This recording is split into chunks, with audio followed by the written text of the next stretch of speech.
오늘 달러가 1,450원을 돌파했습니다. 2008년 금융위기 이후로 처음이죠. 안녕하세요. 재테크 읽어주는 파일럿입니다.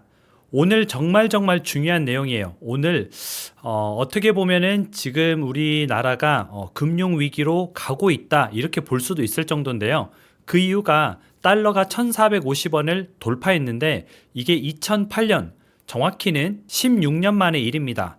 2008년 금융위기 다들 겪어보셨죠? 그때 1,450원을 넘어갔고요. 그동안은 뭐 위기가 왔다, 코로나가 왔다, 뭐 급격한 금리 인상이 왔다 이런 경우에도 1,450원을 넘어간 적은 없었습니다. 그런데 오늘 그냥 가뿐하게 1,450원을 넘어가 버렸죠.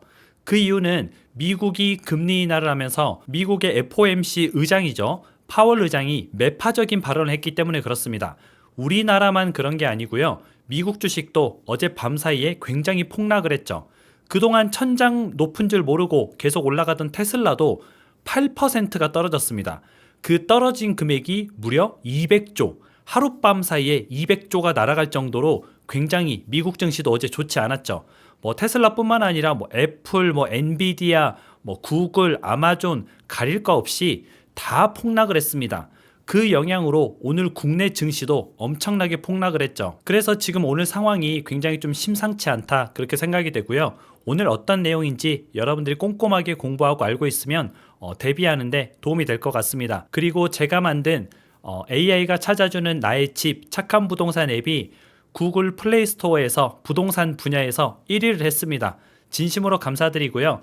공유하기 이벤트를 제가 하고 있죠. 여러분들이 앱을 다운받고 매물을 추천받은 다음에 그 매물을 뭐 친구, 지인 아니면 네이버 카페, 밴드 이런 곳에 많이 공유하면 공유하실수록 제가 상금을 드리고 있습니다. 매주 1등, 2등, 3등을 추첨해서요. 1등 현금 50만원, 2등 현금 30만원, 3등은 현금 10만원 이렇게 드리고 있는데요. 지금 통틀어서 가장 많이 공유해 주신 분이 14번 공유했습니다. 15번 공유하면 거의 1등이나 다름없는데요. 여러분들이 조금만 더 공유를 많이 해주시면 감사할 것 같습니다. 그럼 오늘 내용을 같이 화면을 통해서 알아보시죠. 어제 밤 사이에 미국 증시가 떨어지자 국내 증시도 오늘 박살이 났습니다. 미국 증시는 그동안 많이 올랐기 때문에 뭐 조금 떨어져도 괜찮아요. 그런데 국내 증시는 뭐 오른 것도 없는데 오히려 떨어졌죠. 그런데 거기서 더 떨어지니까 이게 좀 문제가 됐던 겁니다. 이렇게 떨어진 이유가 미국이 3회 연속으로 금리 인하를 했기 때문인데요. 조금 이상하잖아요. 금리 인하는 원래 자산시장의 호재입니다.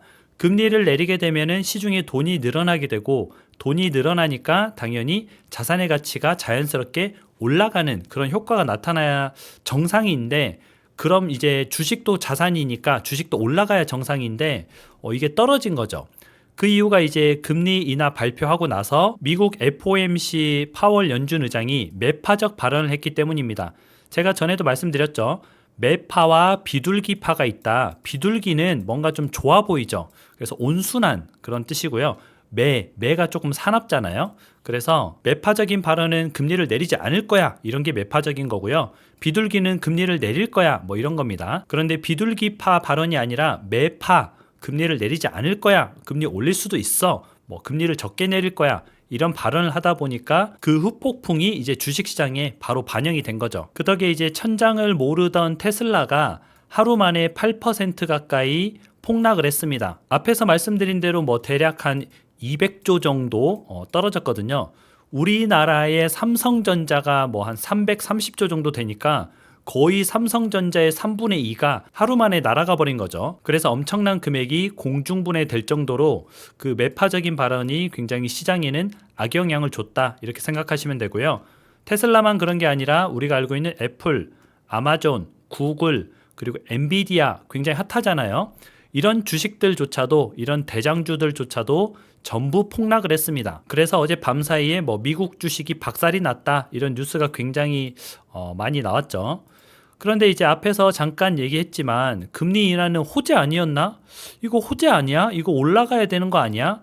근데 문제는 앞으로의 방향이죠. 어제 금리 인하는 솔직히 예상이 됐었습니다. 미국이 기준금리를 4.5%포인트에서 4.25%포인트로 내릴 것이다. 이거는 뭐 시장의 지배적으로 예상이 됐었어요. 그래서 뭐 악재도 아니고 호재도 아니었죠. 시장에서 귀를 기울인 것은 앞으로의 향방이었어요. 그래서 앞으로 어떻게 할 건데 금리를 좀 많이 내릴 거야? 아니면 안 내릴 거야? 아니면 올릴 거야? 이게 굉장히 중요했었는데 금리를 많이 내리지 않을 거야 라고 얘기를 한 거죠. 점도표를 발표했는데 내년 금리 인하가 축소됐습니다. 저번에 2번 연속 금리를 내릴 때 내년에는 총 4번 금리를 내릴 거야. 그래서 내년의 기준금리는 3.4%가 목표야 라고 발표를 했었는데 내년에 2번만 내릴 거야. 3.9%가 우리 목표야 라고 발표를 하다 보니까 내년에 금리를 내려도 금리가 대략 4% 수준이라는 거죠. 저금리가 아니라는 겁니다. 거의 이거는 뭐 고금리에 속한다고 봐야 되고요. 우리가 4% 이상은 고금리다. 이건 대출금리가 아니에요. 기준금리입니다. 기준금리가 4%면은 대출금리는 기본적으로 뭐 4.5, 5% 이렇게 나오게 되죠. 그래서 우리가 저금리라고 볼 수 없는 시장이다. 시장에서는 내년엔 좀 저금리 시장을 예상했었는데 저금리 시장이 안 되다 보니까 이거 좀 약간 악재다라고 받아들인 거죠. 게다가 이제 내후년 2026년 전망치도 조정을 했습니다. 기존에는 2.9%로 전망을 했어요. 2%대로 진입을 할 거야 라고 이제 굉장히 희망적으로 봤었죠. 그런데 3.4% 내후년 돼서야 한 중금리 정도 되는 거죠. 그래서 기준금리가 좀 드라마틱하게 이루어질 것 같지 않다. 이게 좀 시장에 충격을 준 이유입니다. 그리고 이제 미국 주식이 빠지자 국내 증시도 따라서 빠졌잖아요. 이게 참 어이가 없는데 미국 주식은 계속 올랐잖아요.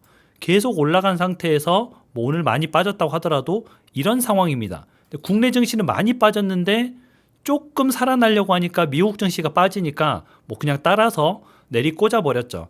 이게 굉장히 좀 아쉬운 건데 그래서 이제 국내 증시를 저도 막 투자는 하고 있지만 그렇게 비중을 많이 실지는 않고 있습니다. 참 아이러니하잖아요. 올라갈 때 뭐 따라 올라가고 내려갈 때 따라 내려간다면 좀 이해가 되는데 올라갈 때 못 올라가고 내려갈 때 따라서 내려가고 이거는 뭐 국내 증시가 완전히 좀 뭐 투자할 이유를 많이 잃어버렸다라고 볼 수밖에 없죠. 오늘 코스피 같은 경우가 1.95% 떨어졌고요. 그래서 2435.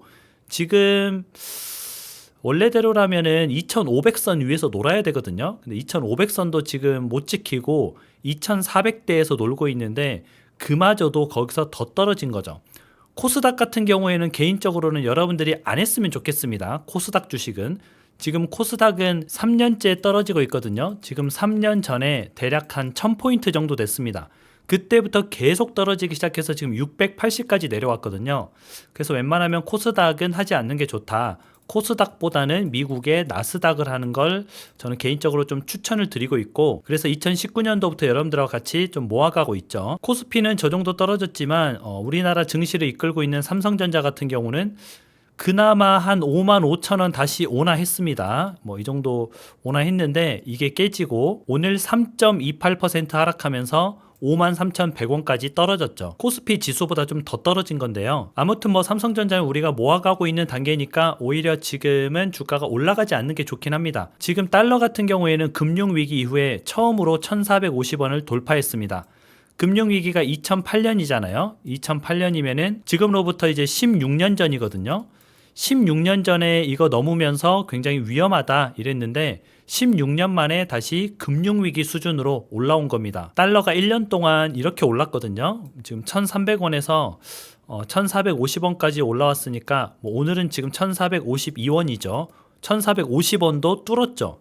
지금 이렇게 올라와 있으니까 우리가 달러의 움직임을 좀 유심하게 지켜볼 필요가 있고요. 원달러 환율이 제 생각에는 내년에는 1,500원을 넘어갈 것 같습니다.